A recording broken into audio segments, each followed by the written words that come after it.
అందరికీ నమస్తే. నేను మీ రూపేష్ తెలుగు ట్రావెలర్. రీసెంట్గా మన తిరుపతి జూ పార్క్లో ఒక పర్సన్ లైన్ యొక్క ఎన్క్లోజర్లోకి ఎంటర్ అయ్యి తన ప్రాణాలను అయితే కోల్పోవడం జరిగింది. నిజంగా ఇది చాలా బాధాకరమైన విషయం. ఈ ఇన్సిడెంట్ అనేది ఎలా జరిగింది, ఎందుకు అతను లైన్ ఎన్క్లోజర్లోకి ఎంటర్ అవ్వాల్సి వచ్చింది, లైన్ అటాక్ చేయడానికి గల కారణాలు ఏంటి అనేది మనం ఒకసారి చూస్తే, అట్ ద సేమ్ టైం మనం కూడా పిల్లలతోటి ఫ్యామిలీస్ తోటి జూ పార్క్స్కి విజిటింగ్ కోసం అని చెప్పి వెళ్తుంటాం. ఇటువంటి భయంకరమైన ఇన్సిడెంట్ ఏ ఒక్కరి లైఫ్లో అవ్వకూడదు, అందరూ హ్యాపీగా ఉండాలనేటువంటి సామాజిక భద్రతతోటి, సామాజిక బాధ్యతతోటి ఈ వీడియో అయితే చేయడం జరుగుతుంది. ఇంకా మనం డీటెయిల్స్లోకి వెళ్తే, ఇన్ జనరల్గా మనల్ని అధికారులు వైల్డ్ యానిమల్స్ని విజిట్ చేయడానికి పంపేటప్పుడు వాళ్ళు ఎలాంటి ఫార్మాలిటీస్, ఎలాంటి గైడ్లైన్స్ ఫాలో అవుతారనే విషయాన్ని మనం ఒకసారి పరిశీలిస్తే, థ్రెటనింగ్ వైల్డ్ యానిమల్స్ అంటారు. అంటే అటాక్ మోడ్లో ఉన్నటువంటి వైల్డ్ యానిమల్స్ ఏవైతే ఉంటాయో, క్రూర జంతువులు, ఈ క్రూర జంతువులు ఎప్పుడూ కూడా ఇవి మనుషులకి ఎంత డిస్టెన్స్లో వాటిని ఉంచాలి, ఎంత డిస్టెన్స్లో వాటిని ఉంచితే అవి మనుషుల మీద అటాక్ చేయలేవు అనేటువంటి క్యాలిక్యులేషన్స్ని వాళ్ళు పర్టికులర్గా ఫాలో అయ్యి అవి ఉన్నటువంటి ఎన్క్లోజర్స్ని డిజైన్ చేయడం అనేది జరుగుతుంది. సో ఎటువంటి పరిస్థితుల్లోనూ వాటంతట అవి వచ్చి మనుషులను అటాక్ చేయలేనంత సేఫ్ డిస్టెన్స్ని మనకైతే కల్పించిన తర్వాతే, అన్ని గైడ్లైన్స్ ఫాలో అయిన తర్వాతే మనల్ని ఆ జూ పార్క్కి విజిటింగ్ అనో లేకపోతే వైల్డ్ యానిమల్స్ విజిటింగ్ అనో మనల్ని అలో చేయడం అనేది జరుగుతుంది. ఇది దాటి మనం వాటి ఉన్నటువంటి స్థావరాల్లోకి లేకపోతే అవి ఉన్నటువంటి ఎన్క్లోజర్స్లోకి మనం ఎంటర్ అవ్వటం అనేది అధికారుల మాటలు కాదని మనం ఎంటర్ అవ్వటం అనేది, so it's not a safe thing at all. మిగతా రీజన్స్ అన్నీ పక్కన పెడితే, వైల్డ్ యానిమల్ అంటే సింహం అవ్వచ్చు, టైగర్స్ అవ్వచ్చు, లేకపోతే చీతాస్ అవ్వచ్చు, అవి ఉన్నటువంటి స్థావరాలు అనేటివి ఎప్పుడు కూడా ఇట్స్ అ బిగ్ రేడియస్. ఆ పెద్దగా ఉన్నటువంటి సర్కమ్స్టెన్సెస్లో ఉన్నటువంటి ఒక ల్యాండ్లో వాటిని సేఫ్ డిస్టెన్స్లో ఉంచి వాటికి కావాల్సినటువంటి ఫీడింగ్ అది ఇస్తూ ఉంటారు.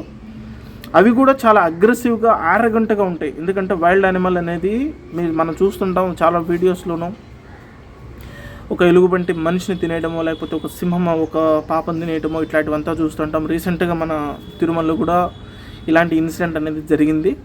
సో ఇటువంటి ఇన్సిడెంట్స్ని మనం న్యూస్లో చూసిన తర్వాత కూడా ఫాలో అవుతున్నా కూడా మళ్ళీ వీటన్నిటిని మర్చి అవి మనల్ని అటాక్ చేస్తాయి, మన లైఫ్ని కూడా ఒకనొక దశలో తీసేస్తాయి అని తెలిసిన తర్వాత కూడా మనం వాటి ఎన్క్లోజర్స్లోకి ఎంటర్ అవ్వడం అనేది నిజంగా డేంజరస్ థింగ్. సో రీల్స్ చేయడానికనో లేకపోతే వాటి ముందుకు వెళ్ళి ఛాలెంజెస్ చేయటమనో, నేను కూడా తిరుమల ఘాట్ సెక్షన్లో వెళ్తున్నప్పుడు చాలామందిని చూశాను. సో తిరుమల ఘాట్ రోడ్లో చాలా వరకు కొండముచ్చులు కనిపించే అవకాశం ఉంది. ఆ కొండముచ్చులకి ఫీడింగ్ చేసేటప్పుడు వాటితో సెల్ఫీస్ దిగడానికనో లేకపోతే వాటిని ఫొటోస్ తీయడానికనో చాలామంది, సో ఇటువంటి చర్యలు అయితే నేను చూశాను కళ్ళతోటి. సో అందుకని నేను చెప్తున్నాను, it is not at all safe thing. First human బీయింగ్తో మన బిహేవియర్ వేరు, బిహేవింగ్ విత్ వైల్డ్ యానిమల్ అది చాలా, ఎందుకంటే ఫెరోషియస్ అటాక్ చేస్తాయి అవి. వైల్డ్ యానిమల్స్ అనేటివి విచక్షణ రహితంగా అటాక్ చేయడం అనేది జరుగుతుంది. అందులోనూ లయన్, టైగర్స్ అట్లాంటి యానిమల్స్ అనేటివి చాలా అగ్రెసివ్గా ఉంటాయి. అందులోనూ అవి హంగ్రీ, అంటే ఎప్పటికప్పుడు ఆహారం కోసం అన్వేషించేటువంటి జంతువులు అవి. సో అటాక్ చేయడానికి ఏమాత్రం సందేహించవు. సెల్ఫీలు అవ్వచ్చు, రీల్స్ అవ్వచ్చు, మిగతా డీటెయిల్స్ ఏవైనా అవ్వచ్చు, ముందు ఫస్ట్ మనం సేఫ్ మోడ్లో ఉండడం అనేది చాలా ఇంపార్టెంట్ థింగ్. ఆ సేఫ్ మోడ్లో ఉన్నంత వరకే మనం కూడా చాలా బాగుంటాం. ఎందుకంటే వైల్డ్ యానిమల్స్ జోన్లోకి వెళ్తే అవి అటాక్ చేస్తే కన్ను పోవచ్చు, కాలు పోవచ్చు, మన శరీరంలో ఒక భాగమే పోవచ్చు, లేదా మన లైఫే పోవచ్చు. సో మనం అది జడ్జ్ చేయలేము. ఎందుకంటే వైల్డ్ యానిమల్ ఎలా బిహేవ్ చేస్తుంది అనేది కొద్ది వరకు మాత్రమే మనకు రీసెర్చ్లో తెలిసిన అంశాలు. సో అటువంటిది కిడ్స్ని అట్లాంటిది వైల్డ్ యానిమల్స్ దగ్గరికి వెళ్ళినప్పుడు చాలా జాగ్రత్తగా ఉండటం, ఏమారటం, మనం ఫొటోస్ని అవి తీస్తున్న టైంలో వాళ్ళని ఏమార్చడం, ఇట్లాంటివి కూడా మనం ఇంకా నుంచి కొంచెం జాగ్రత్తగా ఉంటాం అనేది బెటర్. సో ఇంకా మన డీటెయిల్స్లోకి వెళ్తే, ఎందుకు అతను లైన్ ఎన్క్లోజర్లోకి ఎంటర్ అయ్యాడు అనేటువంటి విషయాన్ని కనుక మనం తీసుకుంటే, మనకు న్యూస్లో వచ్చినటువంటి డీటెయిల్స్ ప్రకారం తను రీల్స్ ఏదో తీయాలనో లేకపోతే సింహం ముందుకు వెళ్ళి తొడగొట్టాలనో లేకపోతే దాని హెడ్ని ముట్టుకోవాలని ప్రయత్నించినట్లుగా భావించి దాని ఎన్క్లోజర్లోకి ఎంటర్ అయినట్టు తెలుస్తుంది. ఇంకొక మెయిన్ రీజన్ వచ్చేసి తను ఇంటాక్సికేట్ అయి ఉన్నాడు, అంటే ఆల్కహాల్ తీసుకొని ఉన్నాడు. దానివల్లే అతను ఆ మత్తులో దాని ఎన్క్లోజర్లోకి ఎంటర్ అయ్యి తన మీద ఛాలెంజ్ చేసేటువంటి ప్రయత్నం చేశాడు. అది ఒక్కసారిగా బయట రావడంతో ఆ చెట్టు ఎక్కే ప్రయత్నం చేసి అక్కడి నుంచి స్కిడ్ అయ్యి కింద పడ్డాడు. తద్వారా తన ప్రాణాలు కోల్పోయాడు అనేటువంటి విషయాన్ని అయితే మనం న్యూస్లో చూడడం జరిగింది.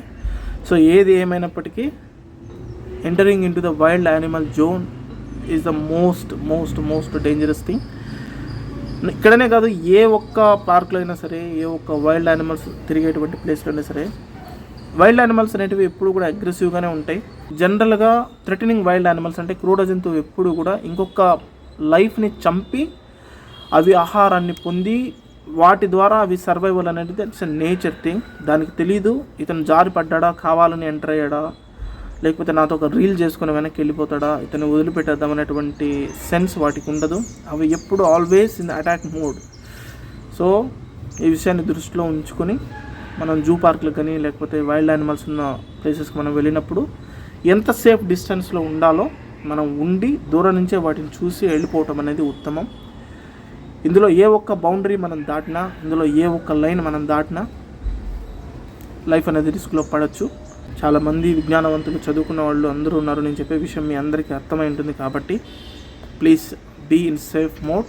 My brothers and my sisters, all of you, and also my family members, my kindly request to all of you, please be in safe mode while visiting such a kind of these places.